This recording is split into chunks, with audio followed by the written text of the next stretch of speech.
The committee and governor of that city desired him to stay with them and lodge in the governor's house and preach to the soldiers, which offer he readily accepted. He continued there a year, preaching once a week to the soldiers and once on the Lord's Day to the people, having nothing but his diet for his pains. Here he had the society of about 30 worthy ministers, who fled to the same place for safety, and among the rest of Mr. Vines and Mr. Anthony Burgess. When his year expired, he found the war so far from being ended that it had dispersed itself into almost all the land. He determined, therefore, to continue there another year, and in that time preached over all the controversies against the Anabaptists and against the Separatists, and so kept the garrison sound. After the fight at Naseby, not far from Coventry, he went into the army to visit some of his old intimate friends. He stayed there a night and got such intelligence as to their state as amazed him.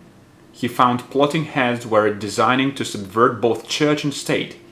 The sectaries were like to carry all before them, and were resolved to take down not only bishops, liturgies, and ceremonies, but all that did withstand them. This made him lament that the ministers had left the army, as they generally did after Edgehill fight. It made him also repent his refusing of the Cromwell's invitation to be the pastor of his troop when he first raised it, by which means he would have had an opportunity of dealing freely with those that afterwards headed much of the army and were the forwardest in all the public changes. But he was told that it was not even yet too late to do service if he would come into the army, and was invited by Colonel Whalley to be chaplain to his regiment. He returned to Coventry and consulted the ministers that were there, and with their advice, in order to do what in him lay to prevent the mischief that was threatened by the prevailing temper of the army, he accepted the invitation. When he came thither, Cromwell welcomed him but coldly. He set himself from day to day to discourse the officers and soldiers out of their mistakes, both religious and political. He found a few fiery, self-conceited men among them, made all the noise and bustle, and carried about the rest as they pleased. Some of these became the laughing stock of the soldiers before he left them. He marched with the army westward, and was at the taking of Bridgewater and the siege of Bristol and Sherborne Castle and Exeter. He was also with Colonel Whalley before Banbury Castle and at the siege of Worcester. He had full employment in opposing the sectaries in all places, and particularly he had at one place a dispute with them of a whole day's continuance, and by what success he met with, he found reason to apprehend that if there had but been a competent number of ministers, each doing their part, the whole plot of the furious party might have been broken, and king, parliament, and religion preserved. But he was separated from the army by great weakness, occasioned by the loss of a gallon of blood at the nose, upon which, retiring to Sir Thomas Rouse's, he was taken up with daily medicines to prevent a dropsy, and was in continual expectation of death. He did what he could to keep his people at Kidderminster free from a concern in the public changes. He kept them from taking the covenant, as fearing it might be a snare to their consciences. Nay, he prevented its being much taken in all the country.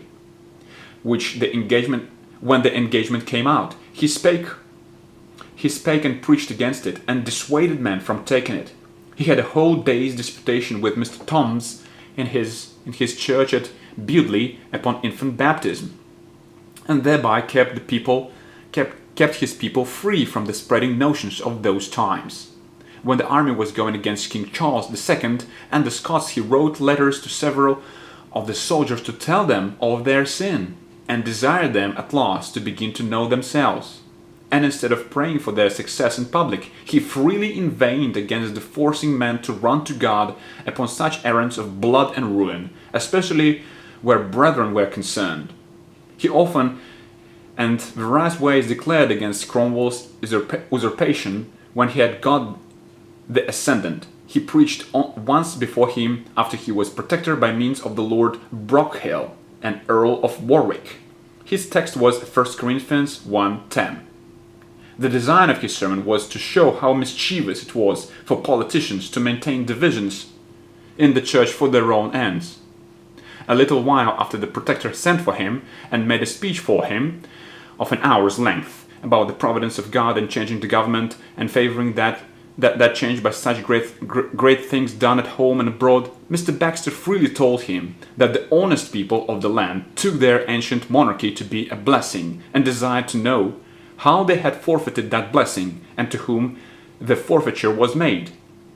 He with some passion replied that there was no forfeiture, but God had changed it as it pleased him.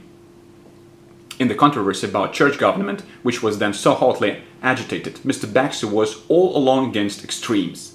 He neither fell in with the Erastian, nor Episcopal, nor Presbyterian, nor Independent party entirely, but thought all of them had so much truth in common among them as would have made these kingdoms happy had it been unanimously and soberly reduced to practice by prudent and charitable men.